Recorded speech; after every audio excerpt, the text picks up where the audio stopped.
Hi everyone, my name is Kat and I'm the in-house LinkedIn trainer. Today we're going to be going through some ways that you can market your business and yourself on LinkedIn, how to optimize your profile and your company page, and some features that you should be utilizing. So this webinar is going to focus mainly on organic ways of marketing, but if you're interested in learning more on LinkedIn Analytics, paid ads, and premium features, we will be doing a more in-depth webinar on that as well later on. So with that being said, I'm going to get started with some information on the importance of using LinkedIn.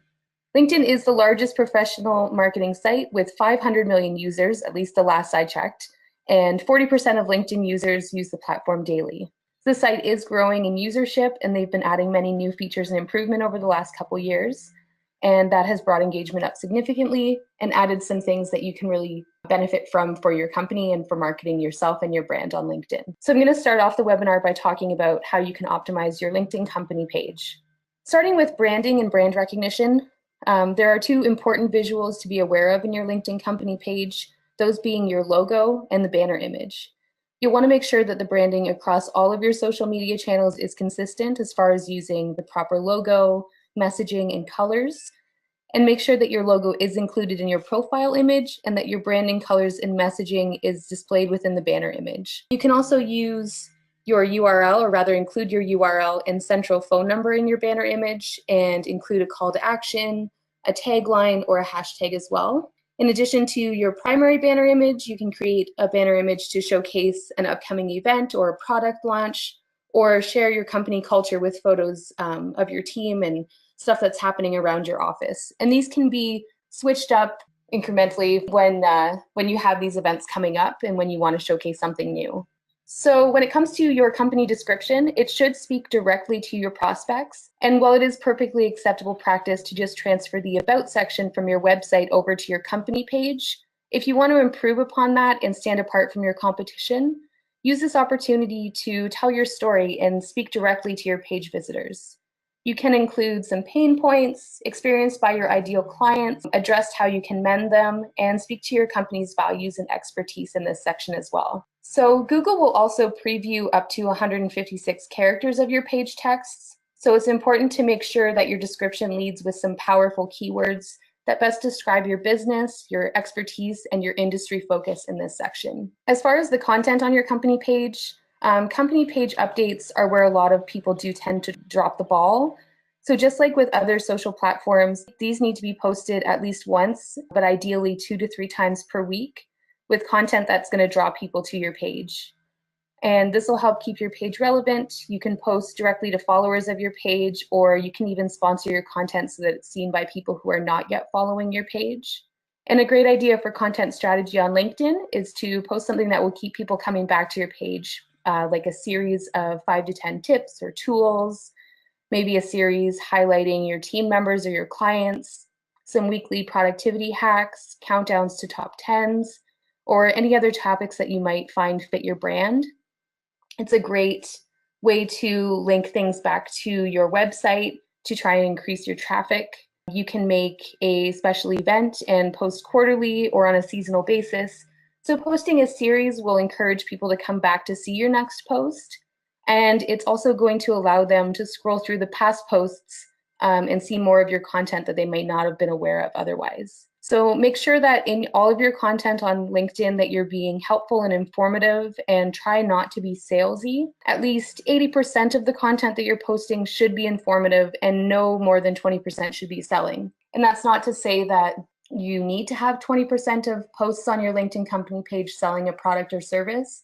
It just means that you really shouldn't go over that, because that'll tend to turn people off, and then they're not going to want to come back to your page to see future updates that you have on there. LinkedIn is supposed to be about sharing expertise and learning and advice, and really just having a lot of informative posts rather than people trying to sell you things. So that's a way that you can set yourself apart as well and encourage people to continue to come back to your company page to see future updates and to learn more about what they want to hear. So moving a little bit on to building your following on your LinkedIn company page, this is something that a lot of people do have difficulty with. And some of the ways that you can do this, firstly, you need to make sure that you're posting the relevant content on your page so that people are satisfied with it and they continue to return, and they'll actually want to follow your page to see your future update. You also want to do some cross promotion. So you can start by sharing your LinkedIn company page on some of your other platforms where you may have a lot of followers, such as Facebook, Twitter, anywhere like that. You'll also want to add an icon to your email signature, to your website, and business cards so that people are aware that your page does exist. And you'll also want to share the page to your personal profiles as well so that your connections can come over and like the page and follow it and see your updates there too. Another great way is to send out an email blast to invite people directly to follow your page and to encourage your team of employees to regularly share and engage with the content that's on your page so that people in their circles can see it as well. You can also invite your own friends and family to the page and ask them to do the same as far as sharing out your content or inviting people that they think might be interested in seeing your content. If you want to invest in building your following, there's also the option to use sponsored content. But aside from that, there really is no quick and easy trick to getting organic followers to your page. You really just have to be consistent and invest a lot of time and resources into it. It's very important on your company page to engage with your community. Make sure that if somebody comments, you reply to them right away. People are way more inclined to continue to participate with your page if you're engaging with them. So keep an eye on your analytics as well and your notifications and see how people are responding to your content so that you can adjust it accordingly. Make your updates short and sweet, encourage some click-throughs, include a simple title or an interesting image and a lead in that lets readers know what the story is about without giving it all away. And don't be afraid to ask questions, evoke people to engage with your content, but also get some feedback on what type of content they want to see. So you can post a question on your company page to ask somebody what type of advice they're looking for within your industry, or to ask somebody what they struggle with most. And generally, people will respond to those types of questions, and that increases your engagement, but it also gives you some insight into what you should do for your future posts. Any page that engages with its users tends to get a lot more engagement in return. If people are replying to your comments or your posts rather and not getting any reply from you, they're not going to want to come back and do that again. So you have to make sure that you are giving them a lot of your attention in that sense. So moving on a little bit from your company page optimization, I just want to talk a little bit about showcase pages. It is a similar feature to your company page, but it's also different in a lot of ways. So showcase pages enable you to promote certain products or services to specific customer segments. And these pages are used as an extension of your LinkedIn company page. So for example, a company like Adobe may want to have a showcase page for their Creative Cloud services to promote their specific software, and they do have that enabled. And you can treat your showcase page as a mini LinkedIn company page for that specific product. You can create up to 10 of them for your company page, but if you do require more, you can reach out to LinkedIn support and request more, and they will help you with that. And once these showcase pages are created, they're going to be shown on your company page right below your About section. So it's a way to get people to go from your company page where there might be a lot of information with only a little bit of it that's targeted towards them, and they have an option now to go to a showcase page where you might be sharing something that's more relevant to them specifically. So in the example of the Adobe page, they have their Creative Cloud page that's targeted mostly towards photographers and designers and that type of thing. So by having them come over to that showcase page, the content that they're going to be seeing will be more tailored to them, so they're more likely to visit that page more often and less likely to unfollow it if they're seeing content that doesn't apply to them like they might on the main page. One of the unique things about showcase pages is that they have unique names. So similar to a URL, there's no duplicate in that sense. So it allows you to be very specialized and also to not get your showcase pages confused with another company's showcase page. So in the website area of your showcase page, you can include a link to the corresponding product or service page of your website, and you can experiment with your content there by pinning maybe a status update to the top of your page, engaging what kind of response is received from your followers. Creating, growing, and maintaining these company pages and showcase pages takes a lot of time and resources and a lot of commitment.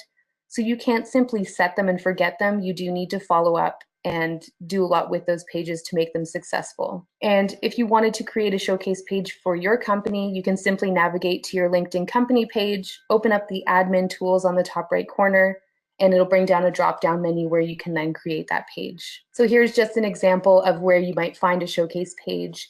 And again, just using Adobe as an example, this is their main company page. And if you just scroll down a little bit, it showcases or shows you their showcase pages there rather. So if you were to click on the Adobe Creative Cloud, it would bring you over here. And you'll notice this does look very similar to a company page, but it's just more focused. Now moving on to optimizing your personal LinkedIn profile. One of the most important things you can do when you're optimizing your LinkedIn profile, and one of the first things you should do before you do anything else, and one of the things that people often overlook, is to make sure that what you're putting out there is visible to everybody. So be sure that your posts are public. And if they're not public, people are unable to share them onto their pages. They're not going to show up in any Google searches unless you are a connection of that person. So these options to change the privacy of your posts can be found and changed in the section Edit Public Profile and URL. And under there, you would just click Edit Visibility, and you can actually customize this section to be specific about who you want to see your updates. But if you're using your profile for any marketing purposes, I would recommend just having it public. Next, you're going to want to develop a headline that goes beyond just your job title on your profile. Your LinkedIn profile headline defaults automatically to your current title and company, but you can edit that in your profile edit section. So try to make it compelling and unique. This will be the first thing that people see about you and in your specialty industry focuses and what you want to be known for. You can also add some past projects to your profile, accomplishments, awards, some volunteer experience, any courses that you may have completed, and anything that can really enrich your profile and show that you're experienced and that you have a well-rounded list of skills. You're going to want to use a professional headshot on LinkedIn if at all possible. A lot of statistics show that profiles with photos, and more specifically professional headshots, get a drastically increased number of views. And if you don't have a photo on your profile, people are way less likely to want to connect with you. If you have a selfie posted on your profile, it just kind of tarnishes your image of being a professional. So if you can hire somebody to take a professional headshot, that's a really great investment to make in general for your business, but especially on your LinkedIn profile so that people perceive you as being a professional. So you're also going to want to make sure that your profile is properly linked to your company page. And that way, when people navigate to your company page and click on the list of employees that's shown there, your name is going to show up on that list. This is a great way for people to find you from your company page, and also a great way for them to find your company page from your personal profile. Additionally, if someone is searching for you specifically on LinkedIn, which a lot of people do use the platform to find prospects, they might type in your name as well as your company name to try and narrow the search down a little bit and make sure that they're getting the right person. So having that set up properly will assist them in finding you and connecting with you and building that relationship. So another thing that you're going to want to update is your summary on your profile. And this is where you have really the most freedom to make a great impression on your followers, a great first impression. You'll want to begin your LinkedIn summary with a simple statement about what you do. Utilize some keywords that you want to be associated with, and add a short synopsis of your experience. Emphasize how your experience and accomplishments in your field are valuable to your prospective clients. And you'll also want to include some sort of a call to action at the end of your summary. So if you've managed to capture their interests, you can then guide them towards what to do next. And this can be a link to a 15-minute phone call booking on your website, a link to your website main page, your contact page, a page that you want to highlight, or even just an invitation to connect outside of the platform. Make sure that your experience and your information sections on your profile are current so that your followers are up to date on what you're doing and what you have as your most recent information up there for them to see. If you've changed jobs recently, make sure that you archive an old job so that when someone's searching for somebody to connect with from a specific company, they'll know whether or not you are still working there and what your duties are. If you get a promotion, make sure to update that immediately. This will notify your followers, but it'll also make sure, again, that that information is up to date when people do go to search for you. If you find that your profile is looking a little bit bare, you can also try to add some new sections to highlight publications, certifications, patents, honors, awards, any important test scores that you might have had, languages that you speak, and really whatever else you think might appeal to your followers. and the position you as an expert in your field, and really just highlight some of that information that people might not otherwise know about you that's going to set you apart from your competitors. So similarly to a resume, you're going to want to put stuff on there that is really going to draw their attention in and stuff that they're going to remember you by. So moving on to endorsements and recommendations, there's generally a lot of confusion on the differences between these two features on LinkedIn, but they are very vastly different. In endorsements, basically you can include some skills on your LinkedIn profile, and this is a great way to showcase your abilities to other members. Skills can include anything from softwares that you've mastered, although don't make it basic softwares like Word programs and email and that kind of thing. It's kind of implied that you would already have knowledge of that. So anything specialized you can list as a skill. You can also list practices in the workplace that you possess, really anything that can testify to your abilities, anything that you're an expert of that you want people to be aware of.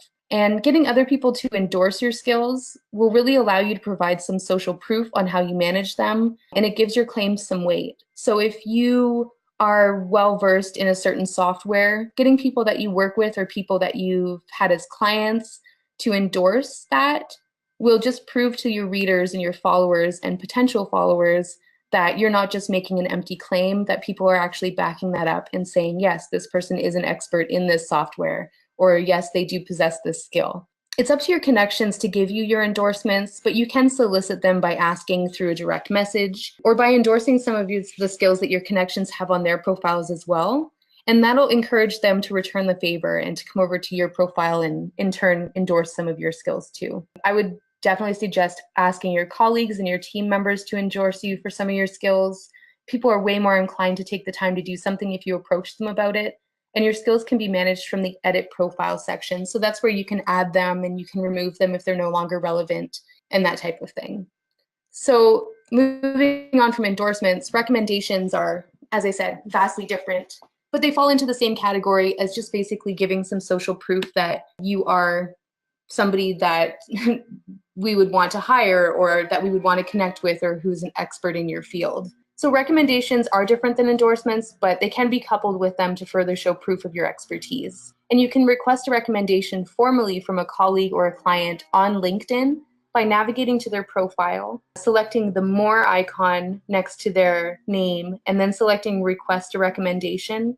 And you can add a note in there as well. And once your recommendation has come back from them, you can even request revisions. And you also, of course, always get the option to approve these recommendations before they're listed to your LinkedIn profile. So recently, LinkedIn has made some improvements on their mobile app. And having the ability really to access your LinkedIn profile remotely is a huge benefit. The faster you're responding to messages, the less opportunities you're going to miss from connections and potential prospects and potential connections.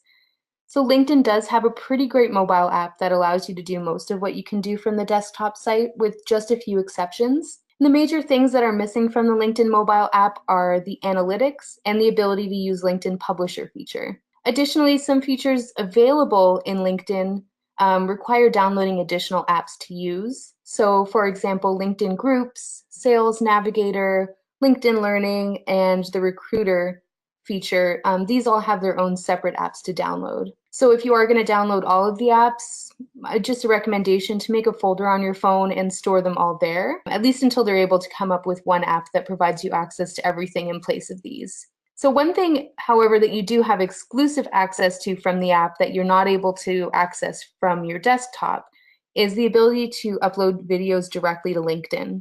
And this is a fairly recent development that was rolled out, I believe, August of 2017, and one that not everybody knows about or is taking advantage of. So it's a really great time to start using it to set your content apart. So just go to a little more detail on LinkedIn video. The benefits to using LinkedIn video, as opposed to just posting a link to YouTube or to your website where you have a video already uploaded, is that LinkedIn, just like most other social platforms, exclusively favors content that does not take you outside of LinkedIn. They want you to stay inside of the app or the platform so that they can make more money from advertisements, they can benefit from premium users and advertise for that service, and generally just keep you from leaving the site altogether.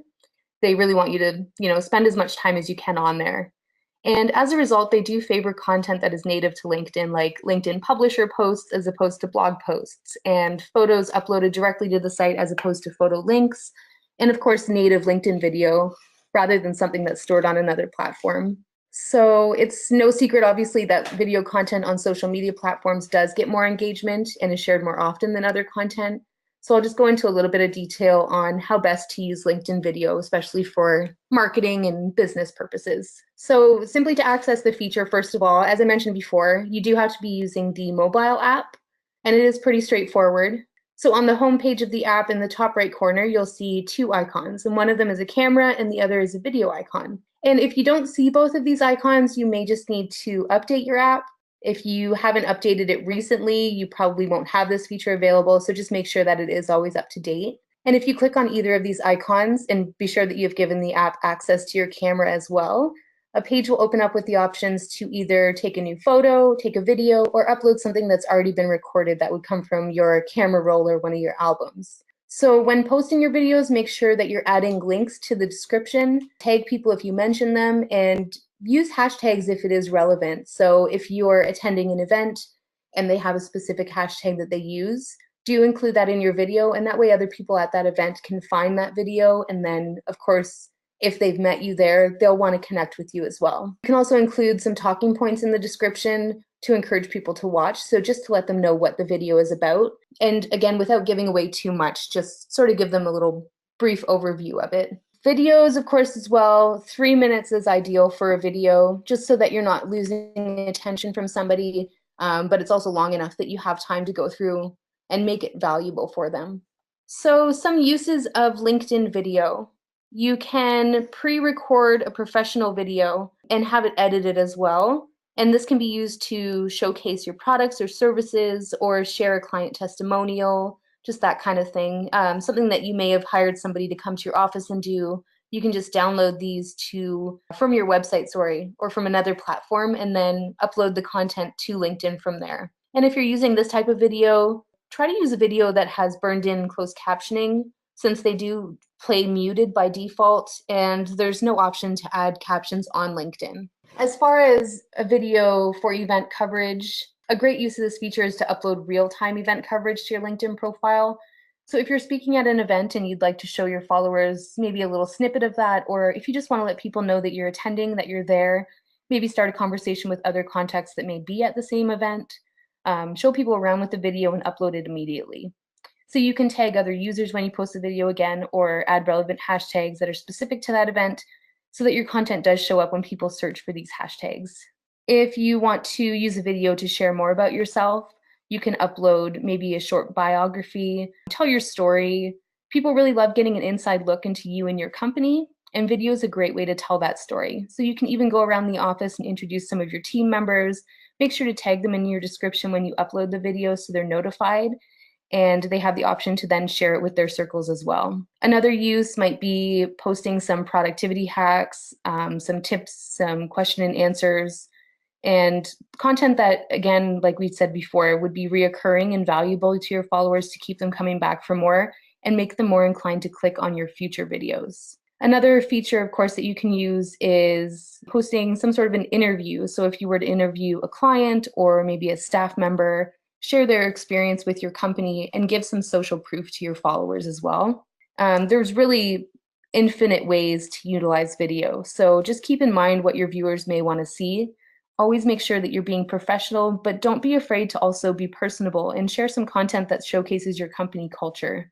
You are allowed to have fun while you're maintaining a professional image. Just make sure that you have a plan for your video so it doesn't end up kind of going off the rails and losing focus on what you wanted to cover. Another use as well, is short form video. So this can be 15 seconds or less just to show a really quick hack or a product. So maybe if you're doing something every Tuesday where you share, I don't know, a technology tip or something to that effect, or a life hack, just posting that consistently and making it a very brief video will encourage people to click on it again. So moving on past the video section, LinkedIn groups. So you want to be sure to find and join active LinkedIn groups that match your location or your industry, and use them really as an opportunity to share valuable content and to network with other professionals. As far as content goes, try to make sure that you're not selling in these groups or you really won't see a lot of activity.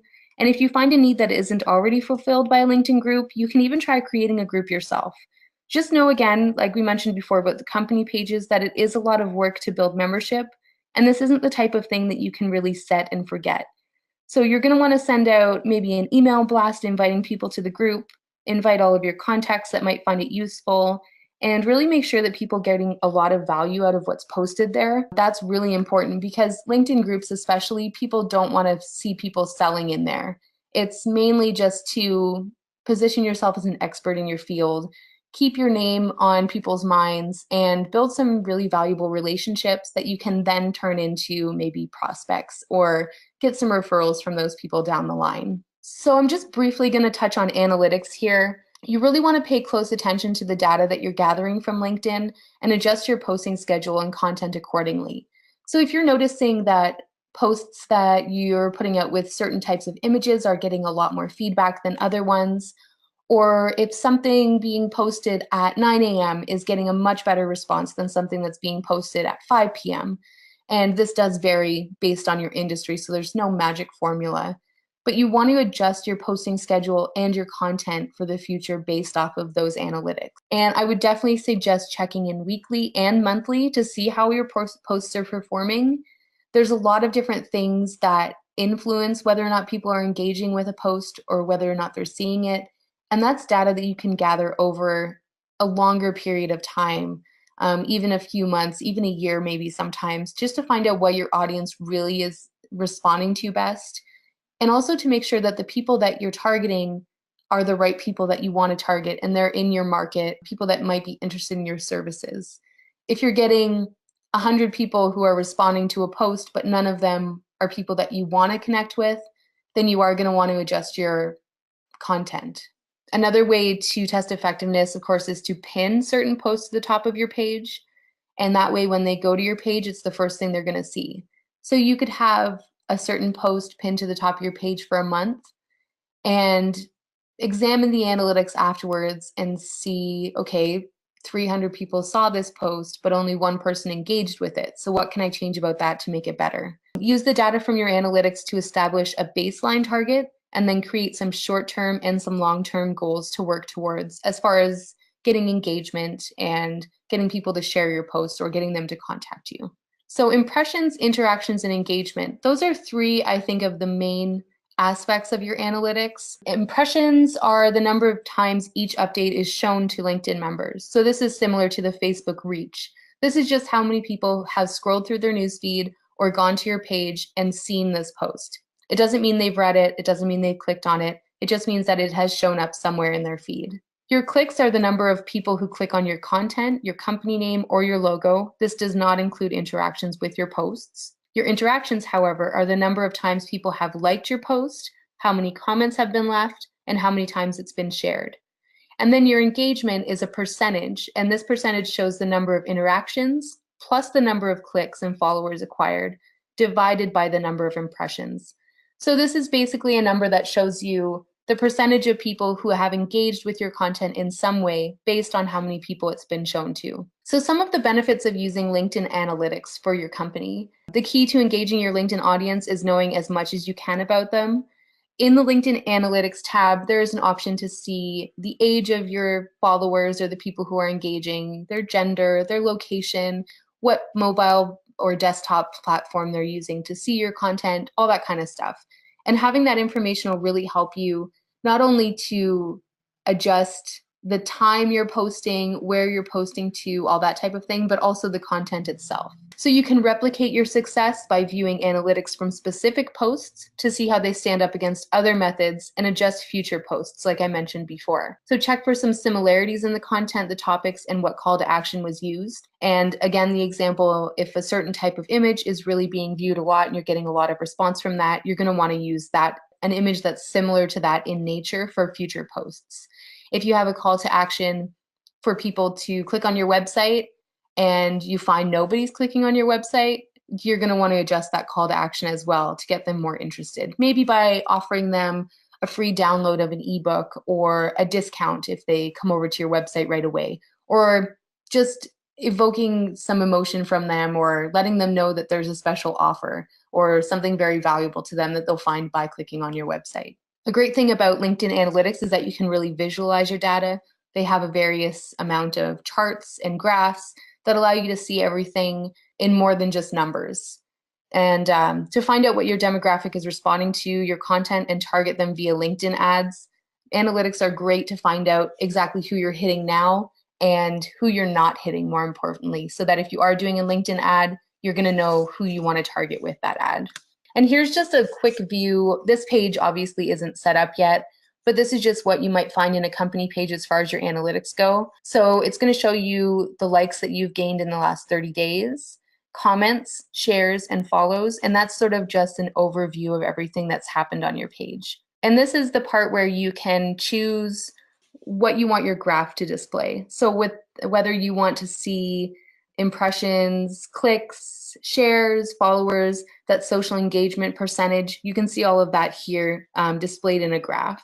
And obviously this is empty again, but this is going to show your most recent posts and how people have responded to them. And this section is very, very useful as far as targeting your future content. So under update name, it'll just show maybe the title of the post that you shared. It'll show the date that it was shared, how many followers you acquired while that post was up, impressions, clicks, engagement, all of those things that we talked about before. It's all going to show that stuff sort of in a more easy to navigate area.